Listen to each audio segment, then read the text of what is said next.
Olá, meu nome é Ângela Alianati, você está no meu canal Sobreviver, seja muito bem-vindo. E hoje eu gostaria de conversar com vocês sobre a perda gestacional, porque é um luto que precisa ser vivido.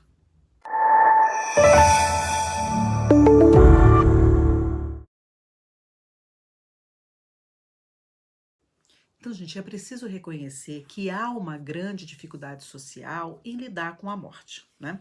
Então, é possível que a gente perceba essa dificuldade por meio das mortes institucionalizadas, dos rituais cada vez mais curtos ou inexistentes, e a dificuldade também de entrar em contato com aqueles sentimentos que remetem à tristeza e à dor pela perda. Então, décadas atrás, existia o bebê ou morto, né? Os velórios longos, os velórios em casa e todos aqueles rituais que traziam a proximidade da a morte e a proximidade ao rompimento. Então isso possibilitava a expressão da dor e também de uma organização emocional, e isso vinha auxiliar e muito no processo de elaboração do luto.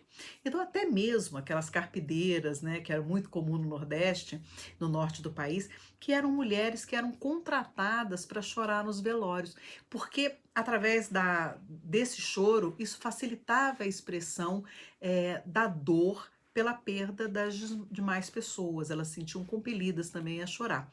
Então, a perda gestacional, a perda neonatal, é um dos lutos mais complexos e de menor validação social. E nós estamos falando que em um determinado momento da vida há a morte. A efemeridade da vida, então, ela fica escancarada. E a proximidade da morte, em qualquer momento do ciclo vital, vai expor a fragilidade do ser humano.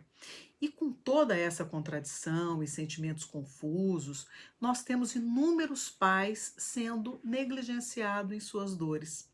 Então, a Organização Mundial de Saúde, a OMS, ela vai definir como morte fetal aquela que ocorre antes que o produto da concepção seja expulso ou retirado do organismo materno, independente do tempo de duração da gestação.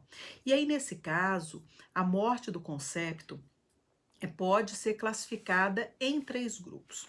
O primeiro deles é denominado precoce. E esse primeiro grupo ele vai se configurar com aquele que ocorre antes da 20ª semana gestacional, ou quando o concepto ele vai possuir um peso inferior a 500 gramas. Já o segundo grupo, que é um grupo intermediário, ele é constituído pelos óbitos fetais ocorridos entre a 20ª semana e a 28ª semana, ou quando o peso desse concepto ele está em 500 gramas ou 1 quilo. E já o terceiro grupo, ele é definido pela morte que ocorre após a 28ª semana ou quando o peso é superior a 1 quilo. Então, alguns autores, eles usam o termo abortamento quando o concepto tem peso inferior a 500 gramas. Então, dizer aos pais que acabaram de perder um filho, né, em algum momento da gestação ou mesmo pós-nascimento, que logo vocês vão ter outro filho, foi melhor assim, a natureza seleciona, vocês não vão sentir tanto porque não tiveram que conviver, não tiveram tanto tempo de convivência, ou foi a vontade de Deus, a gente não ajuda em nada, não é nada saudável, né? E essas afirmações e outras tantas coisas só menosprezam e invalidam todo o investimento emocional, pois eles invalidam as expectativas e os desejos que estavam ali envoltos, né, a chegada daquele filho, né? Então são sonhos que muitas vezes eles são construídos antes mesmo da concepção. E aí elas fazem com que todo esse luto seja vivido no isolamento, sem expressão, silencioso, e aí pode gerar complicadores e até mesmo um processo de luto complicado, né? E depois eu vou gravar um vídeo somente para falar do luto complicado, ok? Então vamos falar sobre a perda gestacional e os seus efeitos psicológicos, porque cada filho exerce um papel único na vida dos pais, né?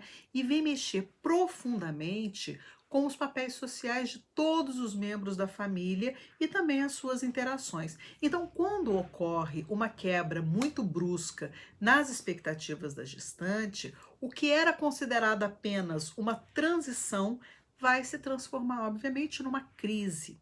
E assim, quando a realidade ela vai se mostrar muito diferente das fantasias, né? E contrárias às fantasias, seja pela descoberta de uma má formação fetal ou mesmo pela perda gestacional, vai instalar-se uma situação realmente de crise, onde o apoio vai ser mais necessário do que em qualquer momento anterior.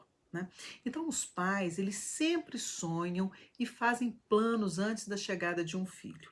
E o curso do luto, ele vai ser afetado por diversos fatores, como a previsibilidade da perda, a relação com o morto e seu significado para a pessoa, as características do enlutado, como o gênero, a idade, a situação socioeconômica, e também vão interferir na maneira de como o luto vai se desenvolver.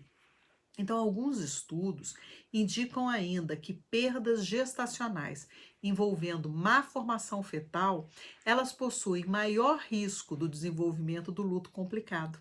Então, o significado da criança para a família, assim como todas as expectativas em relação ao futuro dela, são outros fatores que também podem influenciar no curso do luto, no abortamento e também na perda gestacional. Né? Então, as motivações da paciente para a gestação, se a mesma foi planejada, se foi desejada, isso pode atuar como determinantes nesse sentido. Ainda o tipo de vínculo estabelecido, assim como o suporte social e a qualidade do relacionamento com o parceiro, quando esse parceiro existe, né? Então, são elementos que possuem impacto direto na experiência do luto. Então, fatores de personalidade e existência prévias de problemas relacionados à saúde mental também apresentam, eles vão se apresentar como fatores de influência e que vão interferir nesse enlutamento.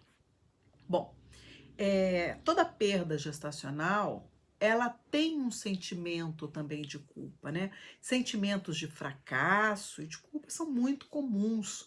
E a dificuldade de validar essa nova identidade socialmente, pais de um filho morto, que não tem nem nome, né?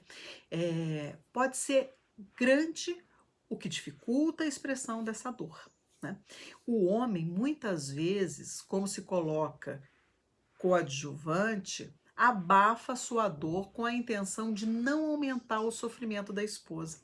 E, no entanto, ele também faz investimentos emocionais, construindo sonhos e planos para a vivência daquele filho.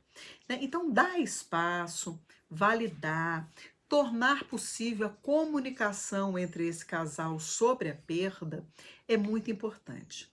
E aí, muitas vezes, a mulher se sente incomodada, ela se sente inadequada diante da sua dor e a falta de expressão do marido que vem vai provocando um distanciamento do casal. E é nesse momento, gente, que vale a pena ressaltar a importância do acolhimento emocional. Então, mostrar aos casais que emoções como tristeza, a frustração, o choque são absolutamente normais e são reações esperadas diante daquela perda.